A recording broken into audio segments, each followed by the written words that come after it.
Many of you listening to this episode will have spent months, or currently are spending months, preparing for exams like IELTS, TOEFL, TOEIC, or the Cambridge English qualifications.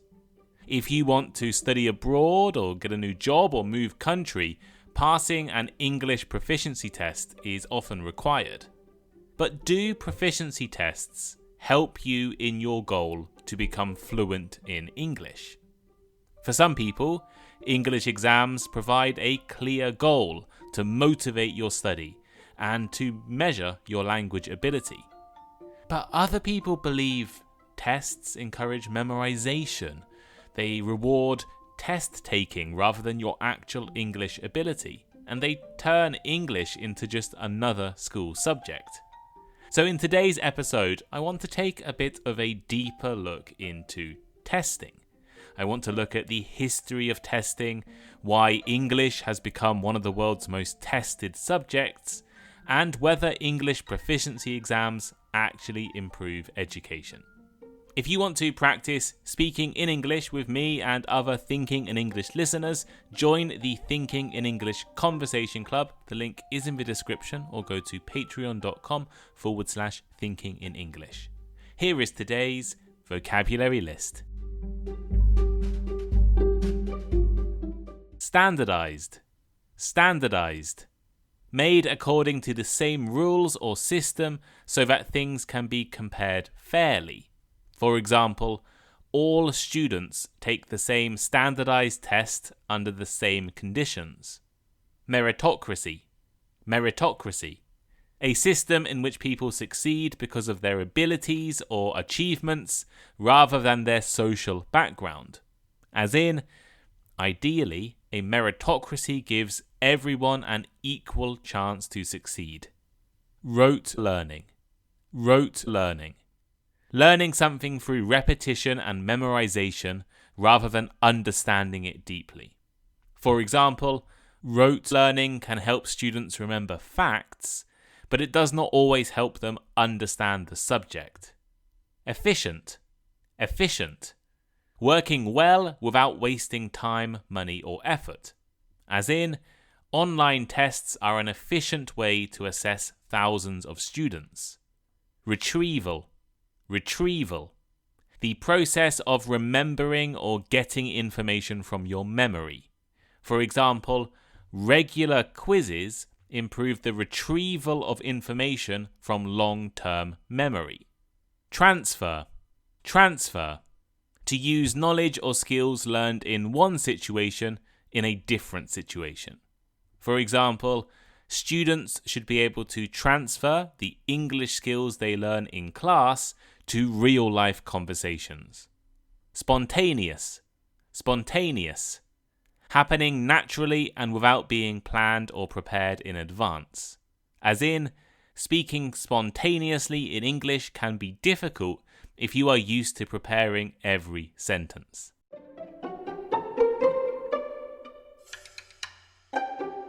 If you think back to your own education, your own time at school, you've probably taken hundreds of tests and exams. There were likely spelling tests and vocabulary quizzes when you were at school. Maybe end-of-term exams and high school entrance exams, university entrance exams, even your driving test and professional qualifications you need for your job. Testing, taking exams, is such a normal part of education. In fact, it's so normal that we rarely think about the purpose of taking a test. It's important we do think about the purpose, though, because not all tests are trying to do the same thing. It's helpful to think about two different types of assessment. Assessment of learning and assessment for learning. Assessment of learning happens after learning has taken place. The purpose of assessment of learning is to measure what someone knows or what someone can do. These are tests like final exams or university entrance exams, and of course, English proficiency tests like IELTS, TOEFL, or the Cambridge English qualifications. These tests are designed to examine how well you have learned something. In the English proficiency test, it's how well you have learned English. Assessment for learning has a different purpose. Assessment for learning supports learning along the way. So this is when you take tests and quizzes as part of your studying. These kinds of tests include a vocabulary quiz during a class, or a teacher correcting your writing, or a tutor providing feedback after speaking in a conversation group. These types of assessments are designed to help learners improve. This distinction, this difference between assessment of learning and assessment for learning is important because people often talk about testing as though every test has the same purpose. But a weekly vocabulary quiz at the end of your school English class is very different to an IELTS exam. And in fact, these exams have very different goals. Testing has existed for longer than modern schools have existed. Taking tests is a very old thing. One of the earliest and most famous examples of testing comes from China. More than 1,000 years ago, the Chinese imperial government was using civil service examinations to select officials, government officials. To become a civil servant in China, you were expected to pass a series of difficult exams. These exams were usually based on Confucian philosophy and literature. These examinations were very innovative. It was an early example of a kind of meritocracy, the idea that a person's ability and knowledge matters more than their family status or their wealth. But if we were to be critical over the Chinese civil service exams 1,000 years ago, the success in the exam depended on years of memorizing texts. The system rewarded rote learning, so memorization, rather than rewarding creativity or original thinking. As education expanded around the world, but particularly in Europe, written examinations became more common in schools. The invention of the printing press made it so much easier to produce exam papers and textbooks. Then there were more universities being founded, and with more universities, there needed to be ways to assess students. Testing became even more important during the Industrial Revolution. Governments gradually introduced compulsory education. This meant that everyone had to go to school. And now schools had to teach millions of children around the world. They also had to assess their students' abilities. How well were the students learning? What did they know? Standardized tests, so the same test everywhere, is an efficient way to compare students' performances and also compare the performance of schools. When I was at school, I took exams in every single subject. Students are examined in mathematics, science, history, geography, English, other languages, even examined in art and drama and music. English outside of schools is probably the most tested subject of all because it is the most popular foreign or second language to learn, and proficiency tests are very important. In the past, learning a foreign language was a relatively specialized skill.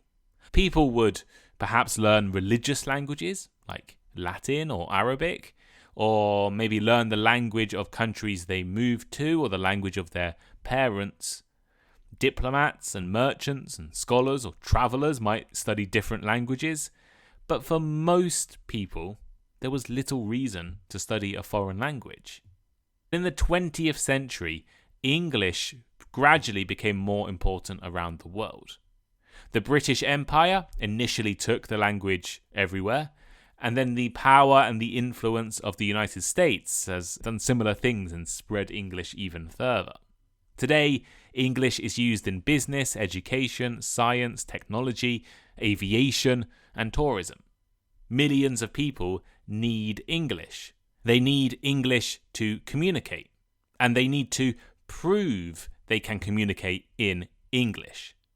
This need to prove your English ability has created a demand for standardized English proficiency tests. Some of the most well-known are the Cambridge English qualifications, which assess your English ability at different CEFR levels, so A1, A2, B1, B2, C1 and C2. The TOEFL exam, or the test of English as a foreign language, was developed mainly for students applying for universities in English-speaking countries, especially the USA. The IELTS exam, or the International English Language Testing System, is also widely used for university admissions and immigration in places like the UK, Australia, Canada, and New Zealand. The TOEIC exam focuses on English in professional and workplace settings. There's even the Duolingo English test, which is an online English proficiency test that can be completed from home. And there's many more that I have not mentioned. Pearson, Language Cert. There's so many different proficiency tests out there. These exams all share the same basic purpose. They provide a standard way of measuring English proficiency. A person can take IELTS in Bangladesh, Brazil, and Botswana, and their level can be compared. This is really important. Someone working at the immigration agency of a country has to decide whether someone has the language skills to qualify for the visa they're applying for. Interviewing every single applicant individually would be a very inefficient way to test English ability. So people trust standardized tests like IELTS or the Cambridge English qualifications. They trust these tests to fairly and accurately measure a person's ability. This is a good example of assessment of learning. These exams aren't designed to improve your English. They're designed to measure your English. They're designed to measure the level of English that someone has already achieved.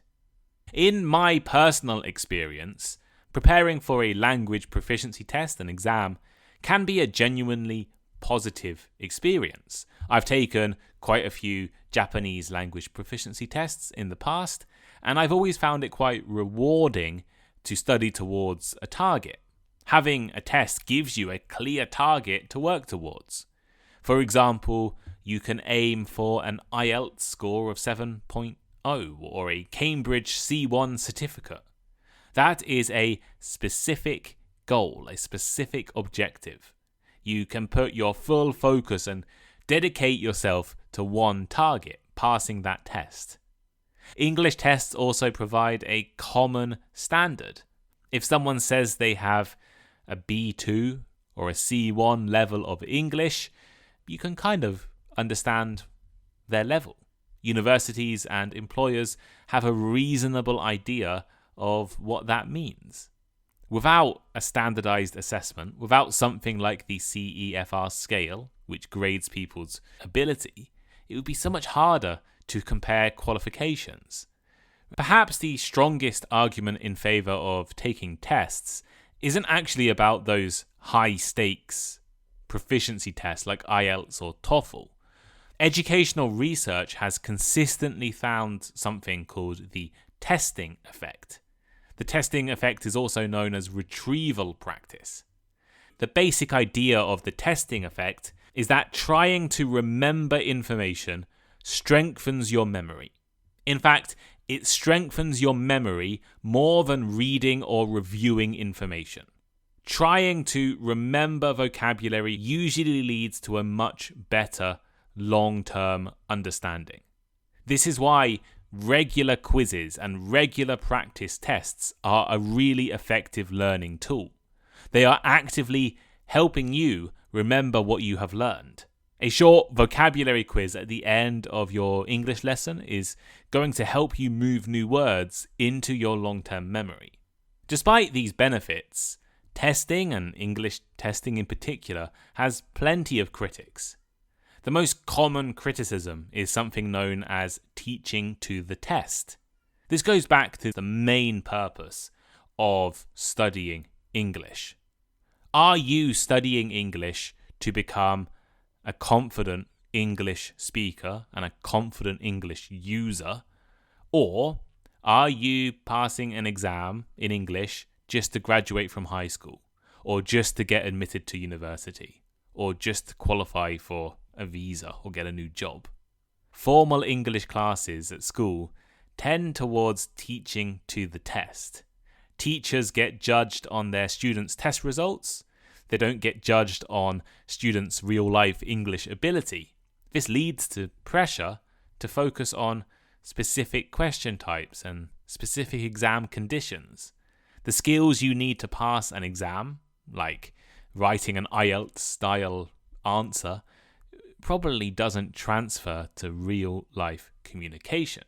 And students, especially at high school, are often more focused on what comes after high school than studying English for the benefits of English itself. When I studied French at high school, I was not particularly interested in becoming a French speaker. I am not a French speaker at all, but I was interested in the qualification I would get for studying French, the GCSE as it's called in England, and that would help me get admitted to college, so after high school, and then eventually into university as well. You've probably seen things like this yourselves in your language learning journeys. I definitely have in my Japanese learning journey. In fact, I have quite a few Japanese learning textbooks that focus or give tips on exam technique. If you learn how the listening part of the exam usually goes, how it usually works, what the format is, you can sometimes predict answers or prepare yourself for answers. Or you can learn to speed read or skim read. This is where you read through a text quickly, just looking for the important and relevant information or the answers to your questions.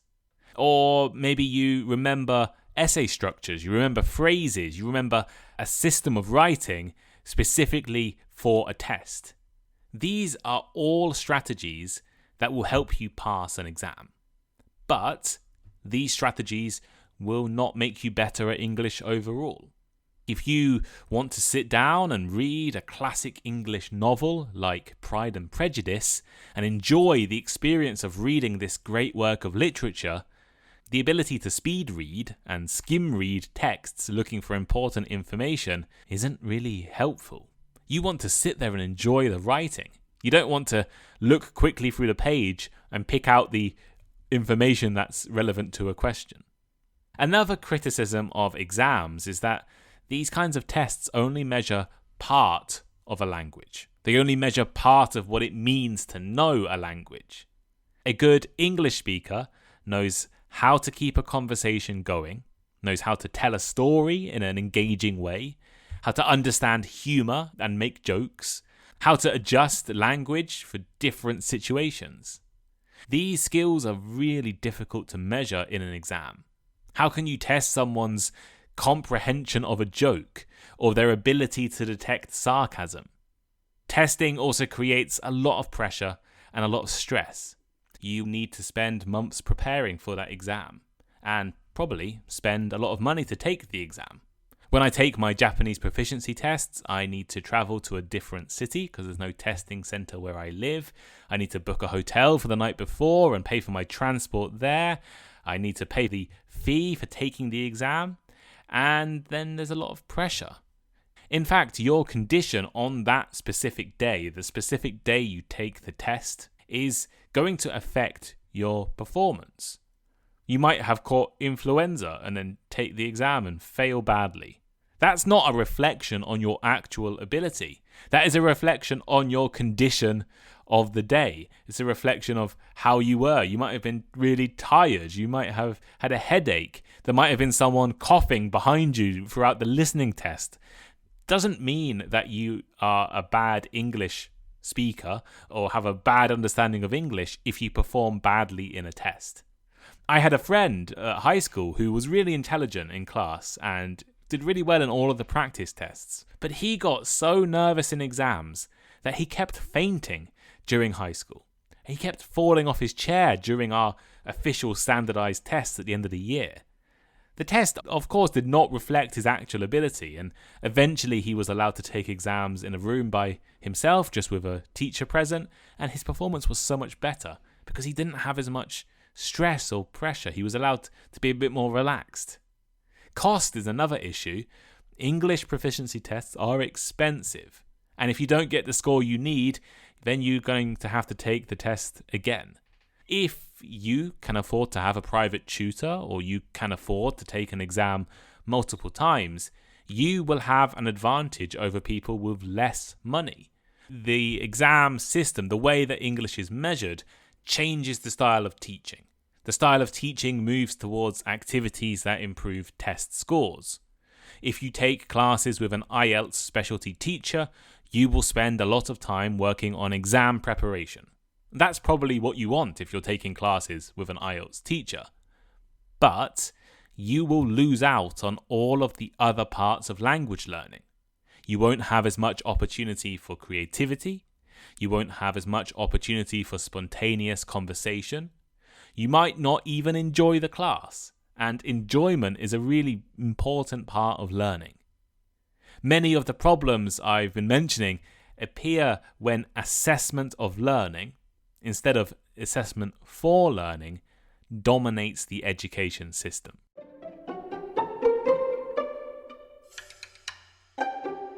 So here is today's final thought. Do English tests improve education? English tests definitely have an important purpose. A university needs a way to compare applicants from different countries, and an employer, a company, needs evidence that someone has language skills. In these kinds of situations, assessment of learning is practical and necessary. We need some method, some way of comparing people's English abilities. But the ultimate goal of learning a language is to communicate. Teaching to the test can sometimes forget this purpose. When you guys were at school, did your school teach to the test? Or did your school teach you English? These are different things. I used to work in Japanese junior high schools and elementary schools, and I can confidently say that none of the classes I worked in were learning English for the ability to use English in real life. They were learning English so at the end of the year they could pass the junior high school exams and get into high school. This meant the students were getting really good at taking the tests but could not have a conversation. Research suggests that taking regular quizzes and practice tests can improve memory and can help students and teachers learn how to improve. So there needs to be a balance between different types of test. Using tests like vocabulary tests or quizzes, practice tests in class is a great way to improve your ability. It's a great way to study. It should be a way to improve your memory. This doesn't mean that you shouldn't take exams like IELTS or TOEFL. Of course not. You should take them if you want to, if you need to. IELTS and TOEFL are milestones. They're useful qualifications, but they're not the purpose of learning the language. The purpose of learning English, for most of you, hopefully, is to improve your ability to communicate with other speakers of English, to improve your ability to read English, to improve your ability to listen and speak and write. That's the purpose of learning English. It's not to take an IELTS exam. But what do you think? Have you ever taken a proficiency test? What was English teaching like when you were younger at school? Did your teachers teach to the test? Does your country's education system teach to the test rather than teaching English?